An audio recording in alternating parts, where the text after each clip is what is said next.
Hello, welcome na naman sa isang episode ng Muni Muni with Ansis C. Ang guest natin today is an actor at isa rin siya sa mga bros sa Ano na Bro podcast. Please welcome Nikki Ko. Hello, mga kamuni-muni. Hello. Yun ba yung tawag mo sa kanila? Actually, wala pa. Wala pa pa? kaming.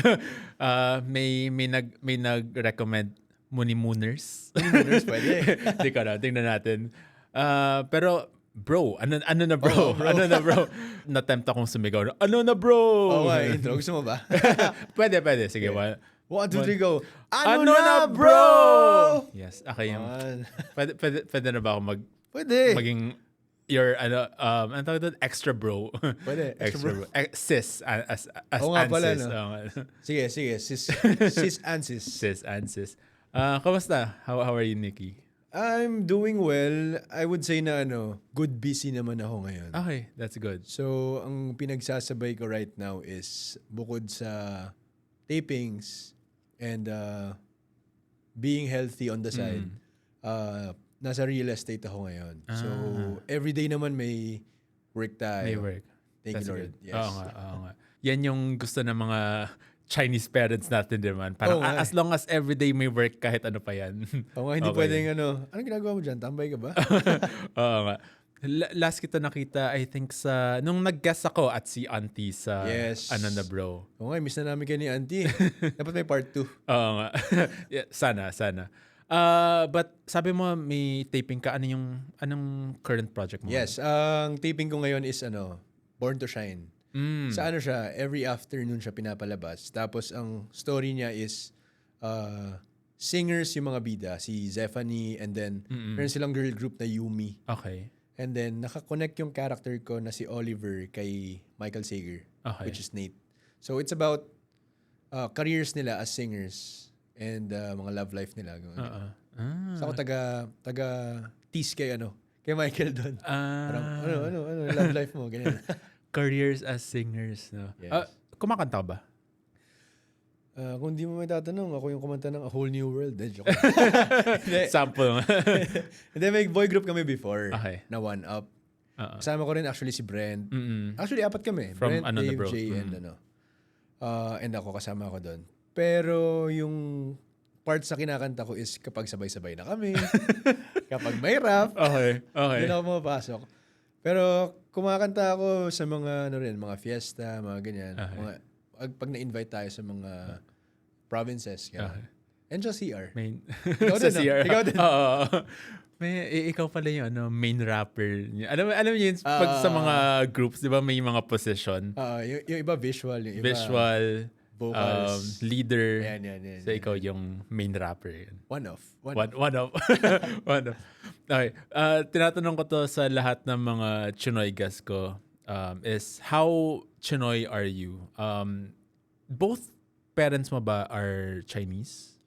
Pareho naman, pero si papa ko half. And then yung mama ko naman is 3/4 na. Okay. So ako, kung kakalculate natin, nasa 62.50%. Okay. Chinese math. Alam mo, your parents will be proud. Okay. Ang galing mo sa... Okay, so mga nasa 62% Yes, mga Chinese ka. Kamusta naman yung... Very, ba sila? Like, traditional, typical Chinese parents na, mo yun, very practical, very strict. Sa tingin ko, embedded lang yung pagiging Chinese nila. Pero hindi sila yung talagang sarado na Chinese. Okay. Hindi katulad ng Great Wall. Hindi yung parang... ano pa ba yung mga stricto sa atin? As a Chinese. Na kailangan mo magnegosyo. Yung or negosyo. practical yung career. And speaking of career, parang nung nag-artista ka, like, nagka-comment ba sila doon? Yun nga, hindi na sila nag-comment. Okay. So parang supportive sila. Okay. So in a way, hindi na siya ganun ka saradong Chinese talaga. Yeah. So I would say parang they are more of a Pinoy Na may Chinese blood pero mas Pinoy upbringing kumbaga. So hindi pero may mga parts pa rin I would say. Like what parts? One is parang if hanap ka ng partner, mas maganda Chinese since magkaka-relate na kayo agad. Pero not as parang pag pinakilala mo, Pinoy, sasabihin agad na, bakit ganyan? Bakit Pinoy yung Okay. niligawan mo Like, or whatever? Ganun. So parang yung Great Wall mo is parang Guide lang. kalahati na or Parang kayang Great step. i-climb. Kayang Oo, i-climb. kaya Great na-climb. step. great step na. Oo. Yung girlfriend mo ba ngayon is Chinese? Hindi. Ano siya? Pure Pinay. Okay. So wala wala na na talaga kayong talaga. Great Wall. Yes. Tapos nakita ko lang recently na 1 year na ba kayo? Yes. Ayan. So, noong July 25, yun yung exact date na naging 1 year kami. Ever since kasi, kami, LDR. So parang every month, it's either ako yung lilipad sa Cebu, tapos, Okay. or siya yung pupunta dito sa Manila. Okay. So hanggang ngayon LDR pa rin kayo? LDR pa naman. Hirap nun kasi na-experience ko na rin yung LDR. Pero yung LDR namin, one, kasi nag-pandemic. So, mahirap talaga makita. Tapos, Zambales siya. So, hindi siya ganun kalayo kasi sa Cebu. Tapos, Zambales siya, Manila. Parang hindi ko kinaya. Ano yung secret for parang long-lasting LDR? Hindi, bago ko sagutin, may tanong muna ako Sige, ano yun? Yung sa Zambales, bakit hirap na? Bakit mahirap? Kasama yung parang Well, kasama na yung pandemic nun. So, yung nag-shutdown. stress ng pandemic, no? Oo. Tapos, yun, nasa Zambales siya. So, alam mo yun, parang, or baka hindi ko na siya talagang minahal. Kaya, Kung sino ka man. Hindi ka daw niya minahal. Joke lang.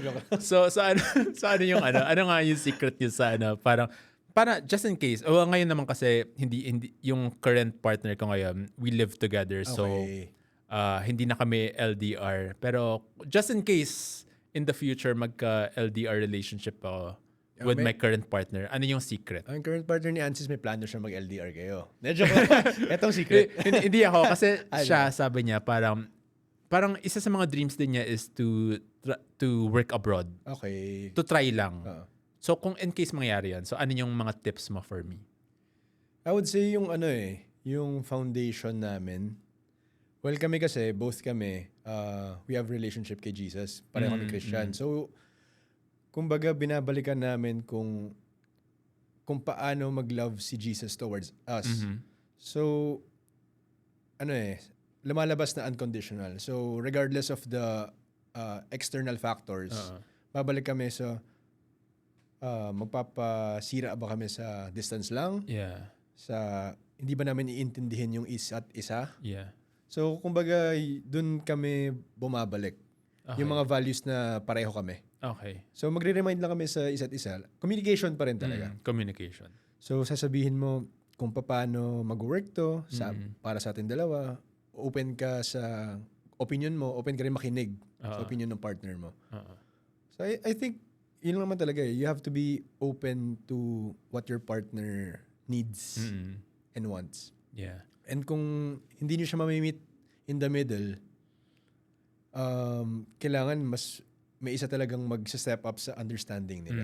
Kasi hindi naman lahat magtutugma talaga. Parang may compromise din, konti involved. No? Tapos, so, pagdating sa communication, parang araw-araw kayong nag-uusap, call. Yeah, I would say parang bihira sa isang araw na wala kaming video call. Okay. And then, we plan talaga na once a week, meron kaming sabay kami magbabasa ng Bible, sabay kami mag-feedback ano nangyari sa buong week, ano yung negatives, ano yung positives. Yeah. Ganyan. So, kailangan involved ka palagi sa buhay ng isang tao. Kasi partner mo yun, dapat siya yung pinaka-close mo sa buhay mo. Yeah. Diba? Tsaka parang, nagigets ko na parang mas may excitement din na since hindi nga kayo laging physically close together, kapag nagkikita nga kayo in person, parang mas iba yung excitement and yung connection. Oo. Parang kahit sabihin mong, for example, ako nag-fly sa Cebu. Siyempre, may work siya. And then, kahit work siya, I would maximize my time with her. Okay. Na lahat ng oras ko para sa kanya. Kasi minsan lang yun. Diba? Yeah. Hindi naman everyday nandun ka eh. Oo nga. Actually, totoo yun. Kasi parang kung kasama mo din lagi yung partner mo, minsan na to take for granted mo na Oo. kasi magkasama na kayo all the time eh. Parang hindi na siya new. Hindi naman na sinasabi ko yun yung nangyari sa amin. Gets. Hindi yun personal experience. Hindi, parang hindi lang siya na ano tayo. Parang nakakampante tayo na nandiyan na kasi siya everyday. Iba yung parang may namimiss mo siya a bit. So parang kailangan, kung kasama mo nga lagi yung partner mo, kailangan may extra effort na hindi mawala yun sa isip mo, na hindi ka makakampante. Yes. Na it's still, na parang pagtatrabahuhan mo pa rin yung relationship nyo. Yun naman yung challenge. Pag LDR, ang challenge yung distance. Pero pag lagi mo siyang kasama, ang challenge nyo, how can I make my partner feel loved more? Yeah. Galing. Naging relationship podcast ka. So, kung meron kayong tanong sa mga relationship advice, tawag lang po kayo. Saan ka nag-high school? Ako nag-high school ako sa St. Stephens. St. Stephens. Sa Manila. Okay. Inisip ko kung may kakilala akong taga St. Stephens. Pero, kamusta yung education yung experience mo sa St. Stephens? Education-wise, I think effective naman kasi umabot naman sa college na pa rin parang competitive pa rin ako in terms of academics. Okay. Pero sa Chinese part, it depends na lang din kung ginagagamit mo siya with your family and yung ibang friends mo. Kasi now, hindi na ako ganun ka-fluent with Mandarin and Hokkien, I would say mas fluent in a bit. Kasi yung guama ko, mga ibang auntie, uncle ko. Hokkien pa rin Hokkien yung pa rin gamit niya. Pero yung Mandarin parang, di ko na alam. Yeah. Kalimutan ko na to. Meron bang stereotype pagdating sa St. Stephens? Kasi for example, kami sa St. Jude, parang yung stereotype, aral lang ng aral, walang parang social life. Meron bang ganong stereotype sa St. Stephens? Yung mga ibang kabatch ko, sinasabihan, babaero daw. Pero di ako kasama doon. Then, ano ba sa amin? Parang wala Wala. Parang nung time ko, wala akong naririnig sa amin. Usually, ang pinag-uusapan namin yung mga ibang schools Kung ano yung sa inyo nga. Nakikita lang namin kung sino yung mas matalino, sino yung mas outgoing na school, ganun. Kasi parang recently gumagawa ko ng content about Chinese schools, di ba? So nag-research talaga ako. Parang ano nga ba, saan kilala yung mga Chinese schools? So for St. Stephen, hindi ko na kung parang hanggang ngayon, wala na kasing naabutan nyo ba yung Tionglian? Ako, naabutan ko yun. Naabutan mo yun? Na parang isa raw, I think, nasa top 3 kayo lagi ng Tionglian. Or lang, isa top 3 kayo na pinakamaraming championships nun, yung Tionglian Basketball Association. Yun. So magaling kami sa sports. Ayan. Dati kasi, hindi ako nag-basketball, pero dati part ako ng cheer dance. Kasi sa Tionglian, meron ding cheer dance competition. Nanalo kami dun. Nung batch ko at least. Competitive to St. Stephens. Okay. Wala. Meron ka bang very memorable experience sa St. Stephens?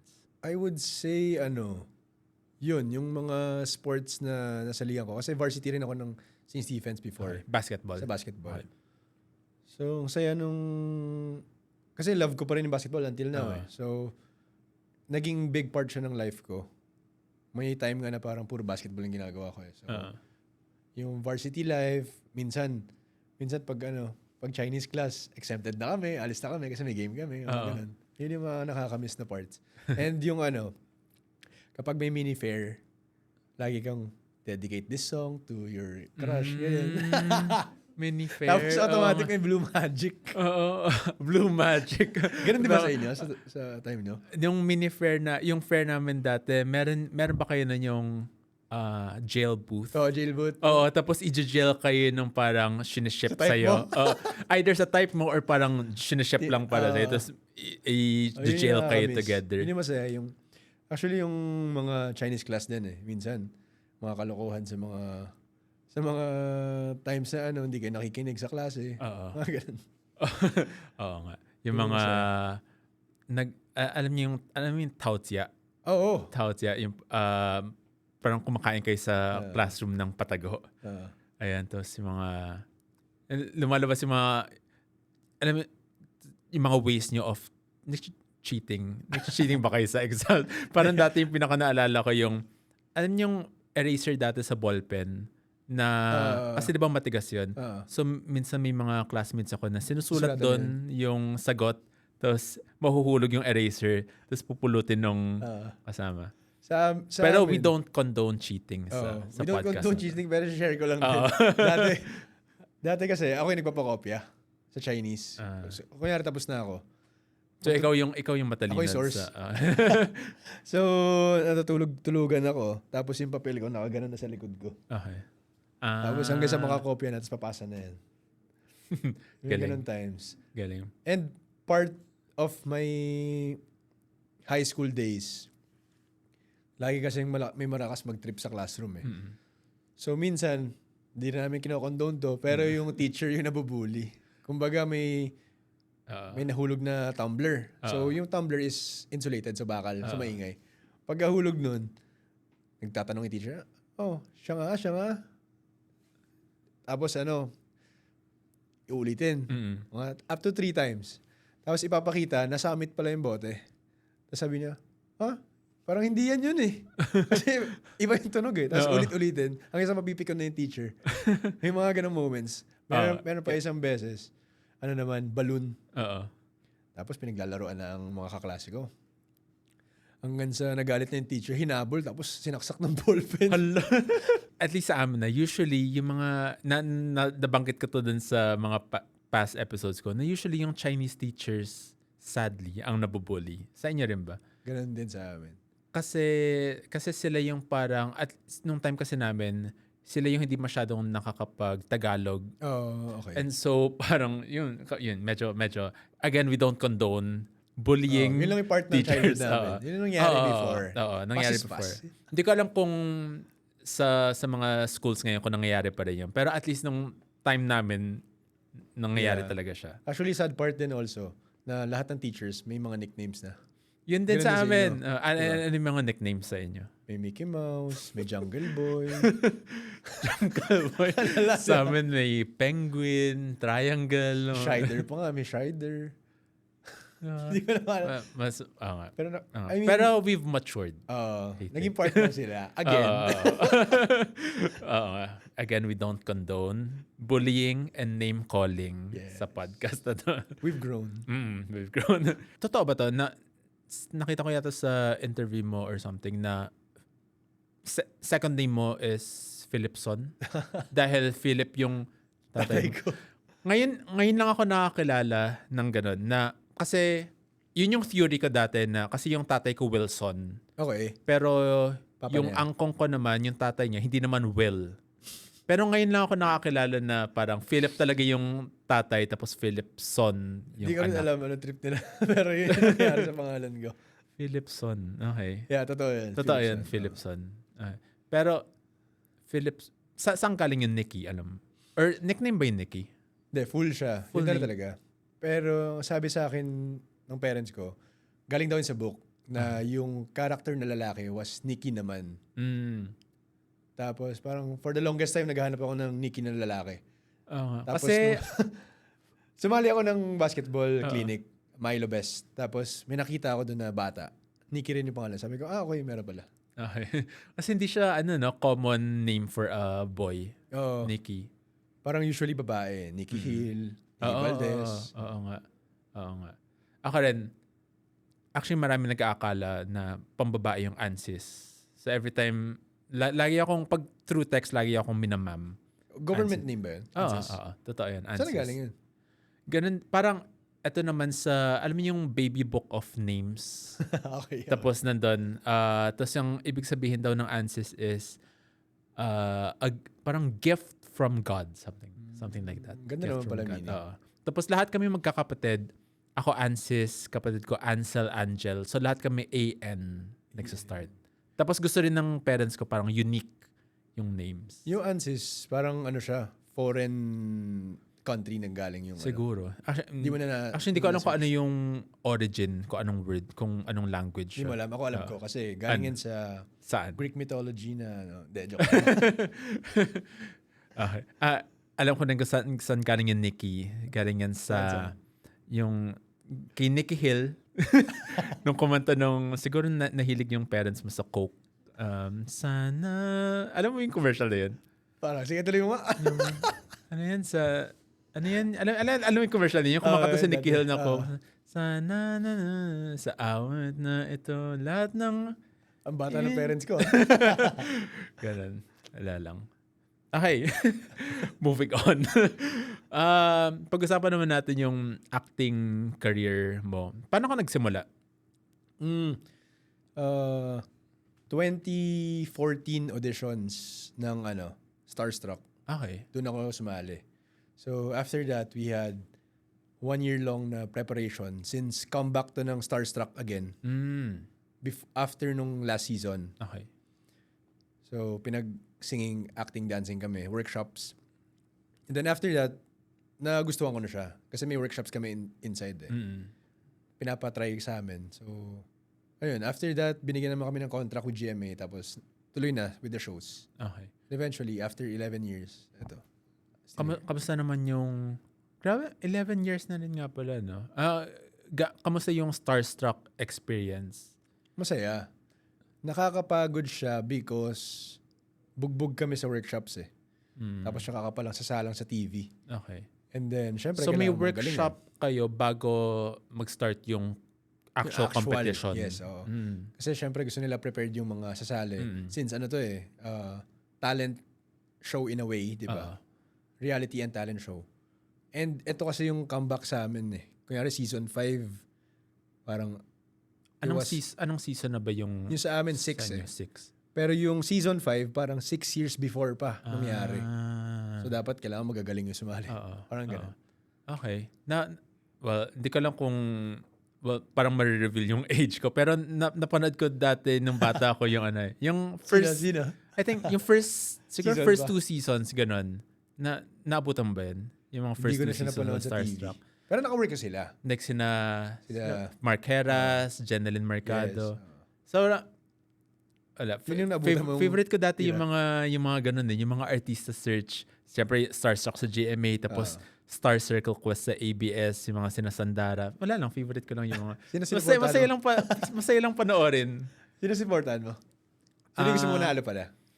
Dati sa Starstruck Season 1, nagustuhan ko si Rainier. Okay. Rainier kasi.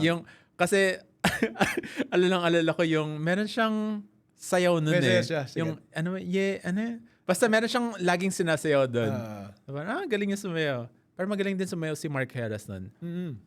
Kasi, dance yung, sumasayaw ako sa school. Oo nga pala, nagano ko cheer dance eh. At saka, CADS ako nung college.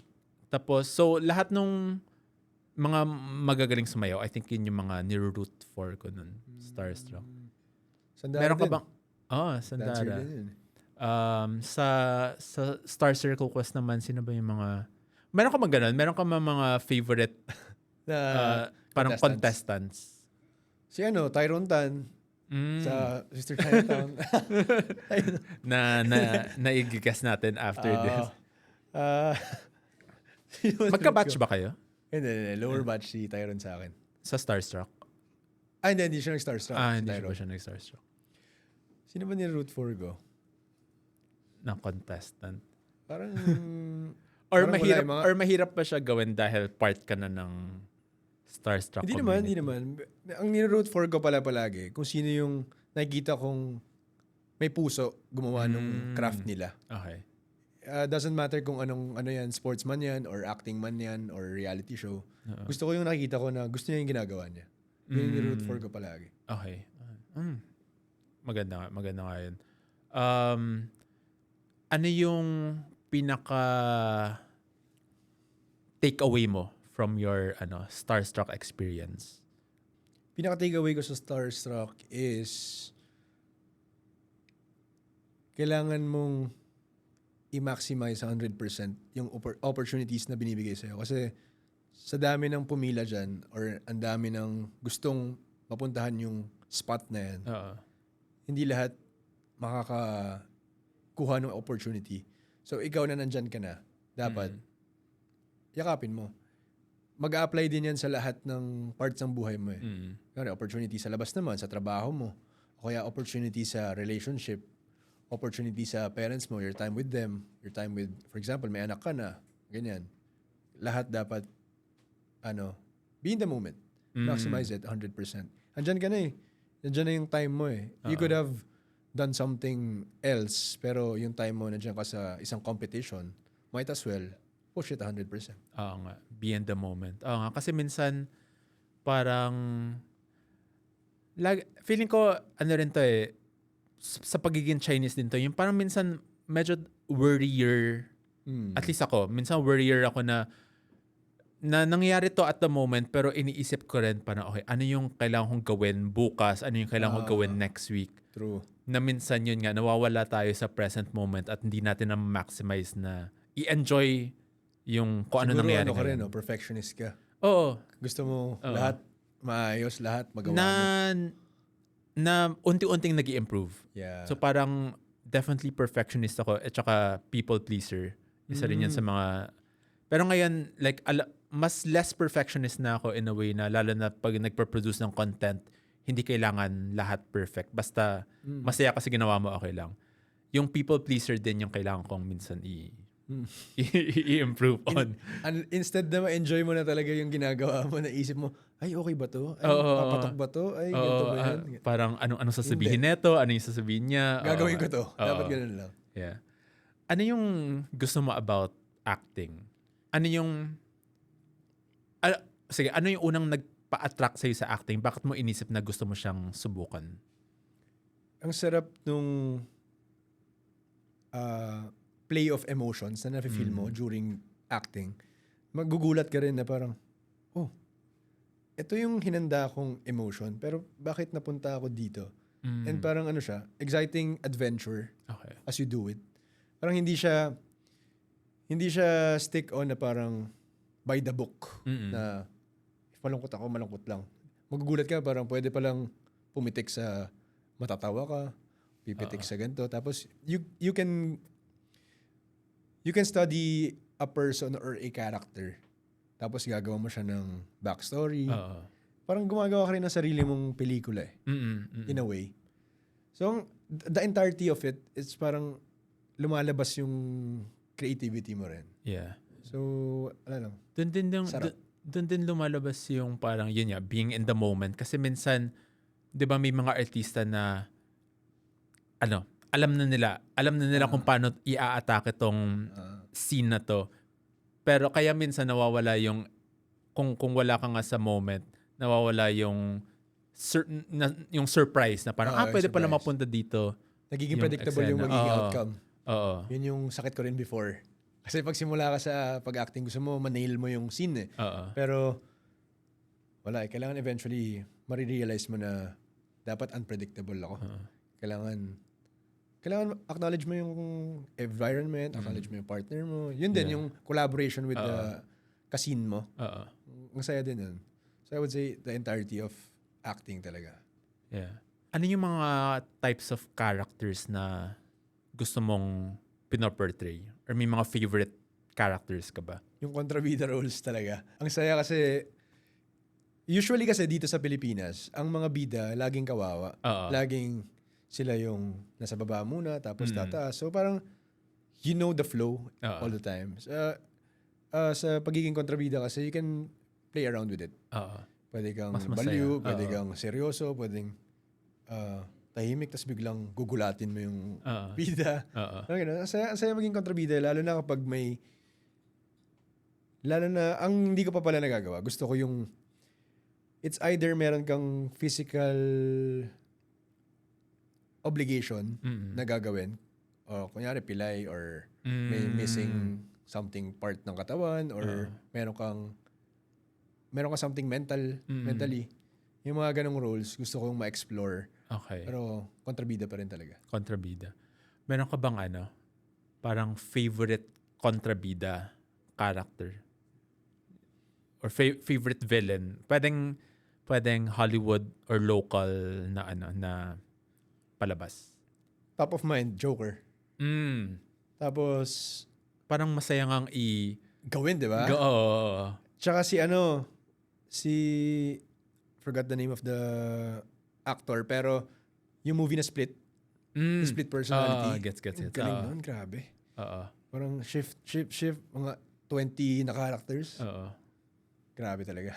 Ang sarap nung gawin, pero ang hirap nun gawin. Oo. Yung mga ganun. Yeah. That level. Nabanggit ko rin to sa like in one past episode na masaya mag-play ng character kasi lumalabas yung side mo na hindi mo masyadong na-explore. So, kunyari yung auntie-character ko, iba siya from me eh. Like, na-explore ko yung other side na parang yung less serious, less introverted side ko. Okay. Si Ansis, siya eh, mas prim and proper. Si auntie parang lahat gagawin eh. Oo. May ganun ka ba na parang kaya mo gusto i-explore ba yung kontrabida dahil bida ka? Mas hindi mo na-explore yung ganong side of your personality. Kasi parang na-realize ko ngayon na sinabi mo yan. Na parang, oo nga no, kasi ngayon parang gusto ko proper ako eh. Na maayos kausap, ganyan. Pero pag sa role kasi, Diyan mo kakalimutan si Nikki eh. Iwan mo muna si Nikki, tapos gagawin mo si character. So yeah, yun, naparealize mo sa akin na kaya ko rin siya gusto kasi nagiging iba akong tao. Yeah. Parang makakapag-explore ako ng iba't ibang emotions while not harming people along the way. Yeah. Yun. Meron ka bang tip, kunyari sa mga taong gustong maging actor? Sa mga taong gusto maging actor, sasabihin ko is hindi siya, wala naman kasi madali sa buhay. Hindi siya isang diretso. Kumbaga kailangan mo talagang aralin siya. Hindi, for example, isang magaling na host. Hindi naman siya automatic magaling na host eh. Kailangan mo siyang pagdaanan, experience. You have to stack days para maging magaling. And kailangan sa pagiging aktor, hindi ka sarado, hindi mo i-judge yung sarili mo while doing it. Kasi hindi naman ikaw yung tao na kung sino ka ngayon. Kailangan hindi mo i-judge yung character kasi when you judge a character, meron kang parts na hindi gustong gawin agad. Which is, failed ka na kasi dapat lahat ng parts ng buhay ng character na yun is gagawin mo eh. So you have to be also, you have to be open to criticisms. Kasi yung mga mentors mo, mga directors mo, sasabihan ka ng, alam nila sa experience nila na hindi okay yan, ano yung mas okay. So, mahirap maging aktor kasi minsan yung pagiging hard sa'yo ng mentors mo, ng coaches mo, hindi siya normal for a normal person eh. Parang mapapagalitan ka, dapat open ka din sa ganun. You have to be understanding. Okay. Yun. Yeah. You have to be understanding. Tama. Yung isa to sa mga nabasa ko before na parang yung kung actor ka, yung isa sa advantages ng pagiging actor kasi nga nakaka-experience ka to portray different characters. Is mas naiintindihan mo ngayon yung humanity. Alam mo yun, parang mas naiintindihan mo yung ibang tao outside of you. Kasi nga napoportray mo sila sa iba-ibang characters. Kasi 'di ba while studying for the role or sa isang character, makikita mo na ito yung history ng isang tao eh. So makikita mo yung mga why niya sa buhay. Bakit siya naging maggagalitin, bakit siya parang nagkakaroon ka ng parang mas nagkakaroon ka ng empathy towards other people. Kasi minsan gets ko naman na yung yung pagiging actor, pagiging artista, you're not, hindi siya parang doktor na you're saving lives. Pero kaya may mga iba parang minamaliit nila yung parang pagiging artista, 'di ba? Pero may rin may kagandahan din yung parang we're understanding humanity sa pag-aarte. Kaya pag nakaka-encounter ka ng mga ibang tao, hindi ka agad nag-judge kung bakit ganun siya. Oo. Maintindihan mo, baka ganito nga history niya, same dun sa nagawa kong character before. Oo. Yeah. Since bata ka ba, kasi napanood ko yung isang vlog mo na nung bata ka gusto mo maging professional basketball player. So, hanggang ngayon ba yung pa rin yung parang childhood dream mo or nagbago na siya dahil nandito ka na sa parang entertainment industry? Tanggap ko na. Natanggap mo na hindi ka mag-professional? Una, grabe yung iba yung skip ng level kapag nasa pro ka na. And height-wise, mahirap din makapasok kapag mas maliit ka. Kasi may advantage talaga ang height. Oo. And then, dinalan na rin ako ni Lord sa ibang path eh. So, and love ko rin yung acting. So, dito na ako. Ito na yung bago kong pangarap na I would say na gusto ko siya gawin hanggang tumanda ako, hanggang hindi ko na kaya umarte. Okay. Yan. So, nagbago na. Nagbago. At ito na yung bagong dream. And, pero meron ka pa bang parang ibang dreams na gusto pa gawin? Wala na, naabot ko na yung dream ko eh. Siguro gusto ko magkaroon ng sariling business. I don't know kung anong klaseng business pa right now, pero gusto ko rin ma-explore yung industry na yun. Kasi ibang game na naman yun eh. Okay. You would handle people, you would handle the business, yung quality, and so on. Yun yung next kong plan gawin sa life ko. Business. Pero hindi mo pa alam kung anong type of business. Although ngayon, sabi mo kanina nag-real estate ka. Diba? So yun yung parang other business mo in a way. In a way, yes. Pero it's more of like nasa sales side kasi siya eh. So parang building relationships with people then. In a way, it's connected din sa showbiz industry kasi you have to build relationships then with your co-actors, your production, and brands and everything. So, hindi pa siya ganun ka pareho sa business. For example, gagawa ng restaurant, iba eh. Malayo pa siya eh. Sa sales naman, pumasok lang ako dyan kasi gusto ko lang mag-explore outside entertainment industry. Yeah. Kasi for the longest time, wala akong na-try na corporate or ibang industry talaga. Talagang entertainment lang. So, exploring lang talaga ako dito sa real estate. And na-enjoy ko rin siya actually. Okay. Nakakatulong din siya sa interpersonal skills ko. Kung paano mo kakausapin yung tao, paano mag-build ng relationship. And hindi lang siya pera-pera sa sales. Yun yung masasabi ko ngayon.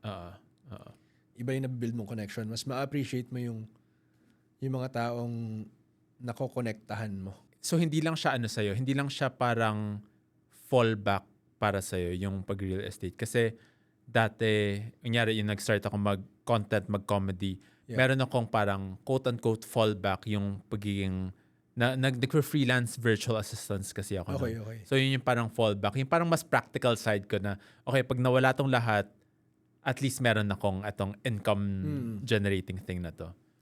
Siguro na rin, double purpose na rin. Okay. Na parang, at least meron akong na-try na iba. Meron akong pwedeng gawin if during my free days sa acting. Kasi yung pag-hire naman sa mga actors sa mga serye, if wala ka namang show ngayon, hindi ka naman ganun ka-busy, pwede kang gumawa ng ibang bagay. Hindi naman isa lang yung pwede mong gawin kapag actor ka. Yeah. Mas hindi ka lang busy kapag wala kang trabaho sa pagiging artista. So, yeah, pwede yung fallback, pero kasi sa sales, kailangan makabenta ka talaga eh. Para masabi mong effective ka or kikita ka dyan eh. Kasi kung aasa ka lang sa monthly mo with the real estate, parang hindi ka rin mag-grow or hindi ka rin makakaipon. Speaking of growing, sabi mo dun sa vlog mo, isa sa mga recent, yung parang pinanood ko kasi yung FAQs, parang yung frequently asked questions about you, na isa sa mga parang gusto mo gawin is to not stop learning. So, bakit importante sa yung ganun, yung not stopping to learn? I think one of the things na gagawin talaga natin sa life na to is to explore and to know lahat ng meron dito sa mundo. And kung dito pa lang sa Pilipinas, marami na tayong nalalaman. What more pa pag lumabas tayo ng mundo? Bakit natin ililimit yung sarili natin na ito lang tayo sa box na to? Minsan kasi yun yung nangyayari kapag Chinese ka rin eh. Parang Chinoy family. Parang ito na lang gawin mo. Kunwari, for example, may hardware kayo. Dito ko lang sa family business. May hardware ba kayo? Wala. Pero yung mga batchmates ko, mga schoolmates, meron yung mga Chinese. So, yun yung isa sa ayoko rin na mindset ng mga ibang Chinese na dito na lang sa pamilya, ito na lang mga Chinese people na lang yung kahalubilo mo. Sa parang mas safe, yung safer route. Yeah, safer route. So, learning kasi is exercises your brain, and I feel like yun yung isa sa purpose ng pagiging tao.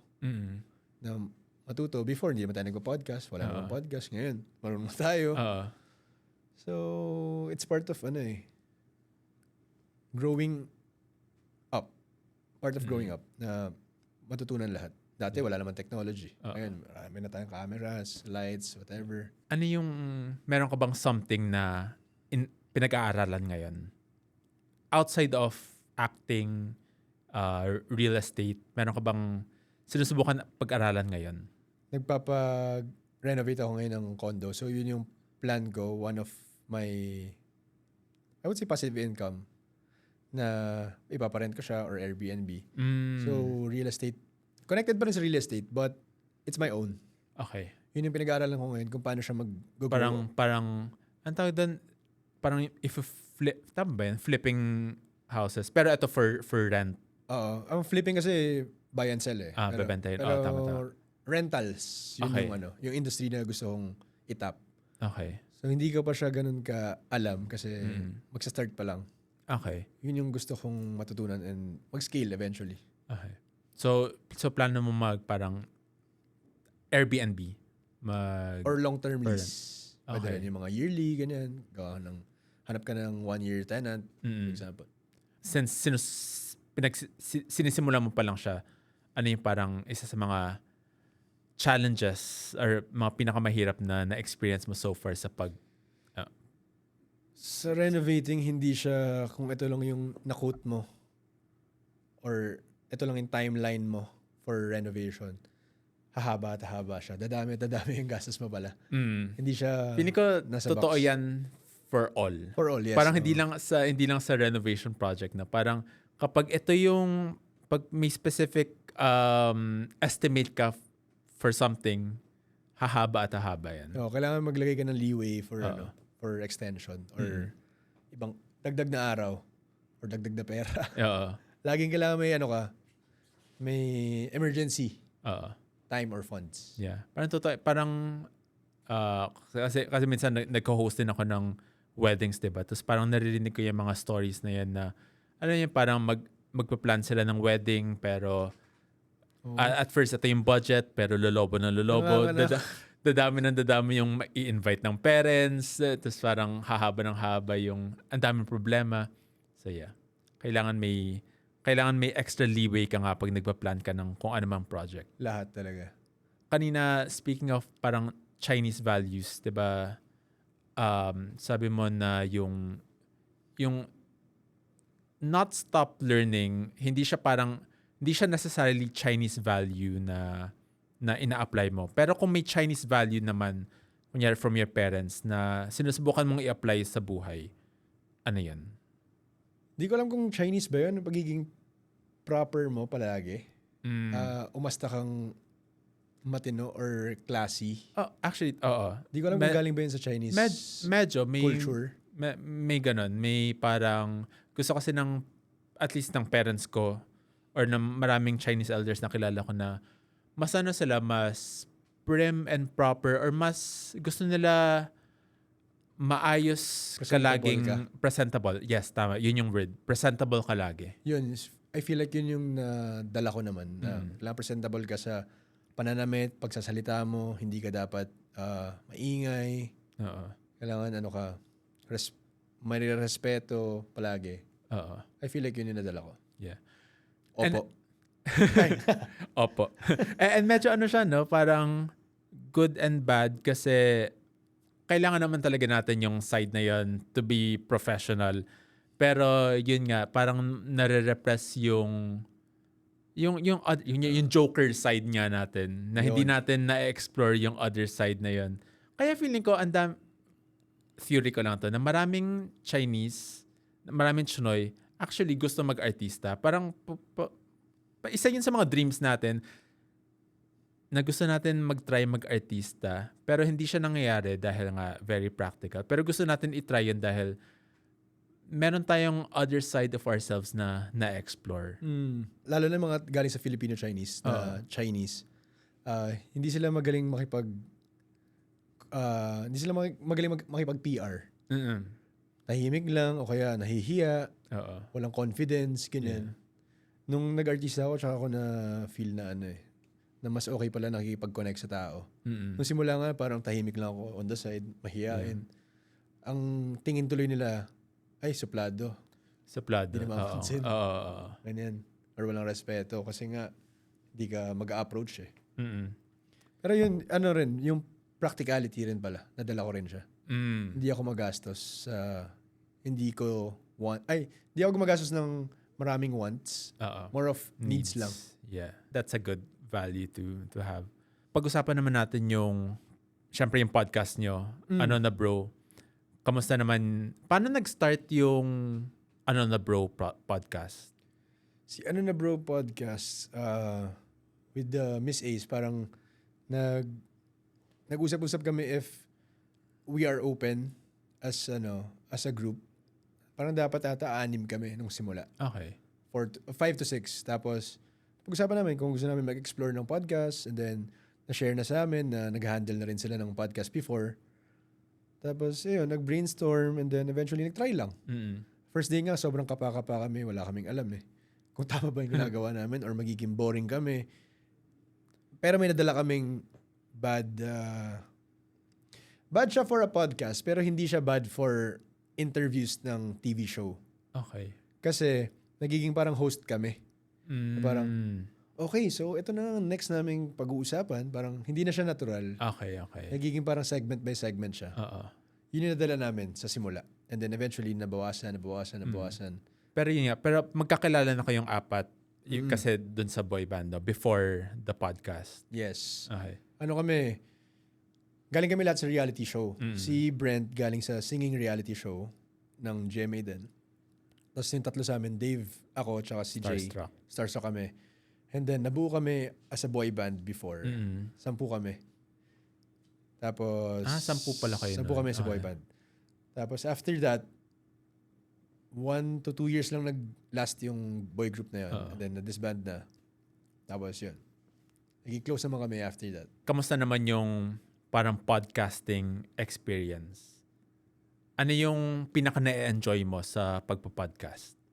Masayang makipagkwentuhan. Actually, yun yung pinaka masayang part kasi hindi naman pine-prepare yung pag-uusapan nyo. May topics lang kayo pero hindi nyo talagang binubullet points. Ito yung kailangan kong sabihin, blah, blah.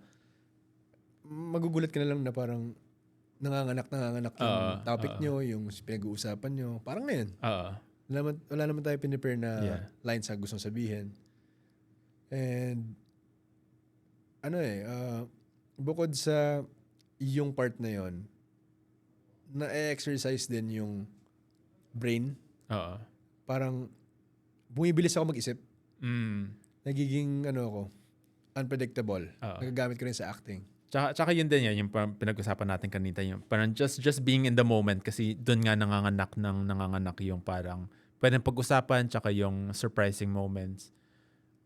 Kayong 4 friends, close talaga kayo? Yes, close talaga. Or showbiz lang. For the showbiz sake, close kami lahat. pero close talaga. Naging close kami talaga dahil dun sa boy group na yun. Dahil sa boy band, Kasi nagkaroon kami endorsement before. And then, lumilipad kami sa iba't ibang provinces ng bansa. And then we perform. So every time, overnight, ganyan. So bonding namin, kwentuhan, lahat na ng parts ng buhay na pagkakwentuhan. And then after that, syempre kami rin magkakabatch sa showbiz eh. So kami talaga yung nag-connect. Even yung mga hindi part ng ano na bro, na naging part ng Ng group, boy na yan, group. close pa rin namin. Close pa rin kayo. Okay. Ano tingin mo yung, kasi 'di ba, marami nagsasabi na hindi masyadong, parang compared to mga babae, na sila parang kaya nila maging vulnerable sa isa't isa pagdating sa mga barkada nila, sa friends, mga female friendships. Parang iba yung female friendships versus male friendships, Yeah. I think. Kayo ba as a close friend group na puro lalaki, parang kaya nyo rin ba maging, napag-uusapan nyo ba yung mga emotions nyo, mga ganun? Or puro basketball? Bro, basketball. Basketball naman pare. Feeling ko nakatulong yung pagiging artista kasi sa workshops, you have to be vulnerable. You have to speak your emotions, kung saan nanggaling yan, or mag-share ka talaga ng story kapag workshop. So, sa simula, I would say hindi namin napag-uusapan yun. Pero as we got closer, na-break na namin yung barrier na part na yun. So, napag-uusapan talaga namin yung hinanakit namin, hinanaing namin, lahat ng problema sa buhay, kaya na namin. Ganun na yung, I think ano rin naman yan eh. Kahit hindi naman sa mga showbiz friends. It will come to a certain point, at a certain level na masashare mo na talaga lahat. Yeah. Kasi doon mo naman mafe-feel yung closeness nyo eh. Kung kaya mo na sabihin lahat ng bagay doon sa isang tao. Yeah. Actually, mas mahirap pa yung mga high school friends mo na sabihin lahat ng pag kunyari may malungkot na part ng life mo. Lalo na pag Chinese culture ka lumaki. Parang all fun yung panagkakwentuhan eh. Pagka may problema, okay may problema, di nakakwento. Pero ngayon, parang nung tumanda ka, bakit ko hindi kikwento? Eh, best friend ko yun, baka makatulong pa sa akin. Parang ganun. Oo nga. Actually, totoo. Parang iniisip ko rin, konti na lang din yung close kong high school friends. Ngayon, parang mas naging close ko yung college friends ko and yung other friends ko after school. Siguro dahil nga parang mas may walls up tayo as Chinese people. At least nung mas bata tayo na sinusubukan nating i-unlearn ngayon. Yeah. No? Yung isang elementary to high school friend ko nga, na time na may problem siya about love life, parang nahihiya siya na i-invite ako na makipag heart to heart kasi hindi siya sanay. Tapos nung nandun na, ayun, lumabas na. Hindi siya sanay. As Chinoy, na lumaki sa Chinese school, hindi sanay na parang nag-open up. Lalo na cross-gender, babae, lalaki. Usually kasi girl to girl talk sila, di ba? Mag-share sila sa love life. Tapos ako yung available nung araw na yun. Tapos kailangan niya maglabas ng niya. Nalabas naman niya lahat ng gusto niyang sabihin. Tapos first time niya naiyak sa akin. Sabi niya, first time ko maiyak sa harap mo. Naiyak pa siya. Sabi ko, okay lang yan. Ako ba? Ganun yung buhay eh. So, gumaan naman yung pakiramdam na at the end nung araw na yan. Parang hindi pa nga ako umiiyak to most of my friends. Talaga? Oo. Mamaya. Sige, iyakan tayo. Speaking of, since napag-uusapan natin yung mas closed off nga tayo as a community, as a Chinoy community, meron bang parang topic na usually hindi natin, na medyo uncomfortable tayo pag-usapan, pero kung may chance ka ngayon na pag-usapan tong topic na to, what would that be? Feeling ko kasi as Chinoys or as Chinese, gusto natin maging successful tayo sa life eh. So may mga parts na if struggling ka financially, parang ayaw mo yung pag-usapan with friends. Feeling ko yun yung isa sa mga hindi napagkakwentuhan na topic. And feeling ko din, ang isa pang topic na hindi na pag-uusapan is, kamusta na yung ginagawa niyong work or industry na pinapasukan nyo ngayon, Mm. most of the time, wala. Random kwentuhan lang. Oo nga. May mga chismisan, anong nangyari sa politics, anong nangyari sa friends mo. Pero yung seryosong parts ng life, Oo. hindi talaga tinatap. Oy, kamusta yung business mo? Ano naman, happy ka naman dyan? Minsan walang ganun eh. Oo nga, totoo. Or, Lalo na yung sinabi mo, yung sa financials, hindi nga natin masyado yung pinag-uusapan. Lalo na may nakita akong parang reel yata recently na hindi masyadong pinag-uusapan ng mga friends yung kunyari yung financial, yung iba-iba kasi din tayo in a group of friends, iba-iba tayo ng financial situation. yes. Pero minsan, mapapressure na lang tayong lahat na kunyari sumama sa lakad, sumama sa eat out, sumama sa travel. Yeah. Kahit na, kunyari, minsan personally, hindi mo afford naman kaya nung time or na yan. mas angat, kunyari, mas angat lang talaga sa buhay yung ibang kaibigan mo, mas afford nila yung mas mamahaling travel or bagay. Pero minsan, as a friend, yun, napapressure ka rin na sumama. Kasi nga, hindi na pag-uusapan yung parang differences sa parang, financials. tara, lipat tayo sa ganyan. Oo. Pero lately, mas open na. Mm. Yeah. Kasi parang hindi naman kailangan iwasan yung topic na yun eh. If you have, feeling ko naman sa life, kailangan mo lang maging transparent eh. Oo. Para magkaintindihan talaga kayo. Yeah. Pero yeah, may mga na minsan nagsascroll na ako sa Reddit. Parang mga, alam niyo yung mga rants PH na subreddit. Minsan may mga nababasa ako dun na ayun, nasisira yung friendship nila dahil nga dun sa yung differences. Yung minsan kasi kunyari kung mayaman talaga yung isang kaibigan mo, hindi niya naiintindihan na okay, baka hindi mo lang talaga afford na kasi yung complaint ng isang kaibigan, yung complaint niya sa kaibigan niya is masyado raw parang lahat binibilang, lahat kino-complain na parang kasi etong mas mayaman na friend gusto niya mag-relax sa bakasyon, ganun. Gusto niya mas maganda yung accommodations nila. Pero yung isang friend, syempre mas tipid. Kinakalculate. Oo, mas kinakalculate. So mas nagbibilang siya. Kaya dun parang nagkaroon ng friction yung friendship nila. Kasi hindi nga masyado na pag-uusapan yung financials. Hindi niya gets yung part na, baka may set budget lang tong friend ko. Hindi niya gets yung part na yun. Yeah. Ganda yun. Maganda nga yung pag-usapan with friends. Although, medyo awkward pa rin, no? Kasi pera. Oo. Parang pinalaki tayong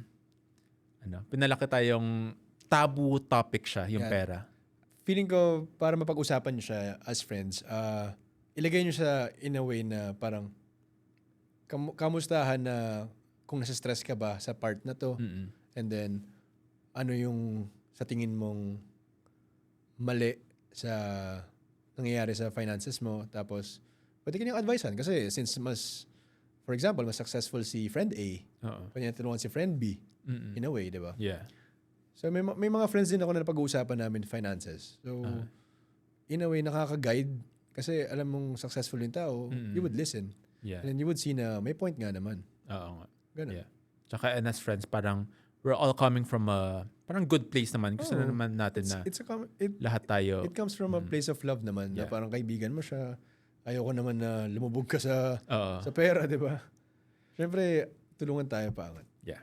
I think that's a parang good place to end our conversation, Nicky. Pero bago tayo mag-bye sa audience natin, ano yung mga upcoming projects mo? Saan ka makikita ng audience natin today? So, sa mga Kamuni-mooners or Muni-mooners? or whatever. Yun, yung nabanggit kong show kanina, Born to Shine. Please keep on watching. Thank you sa lahat ng sumusuporta. And my socials are @Nikiko_.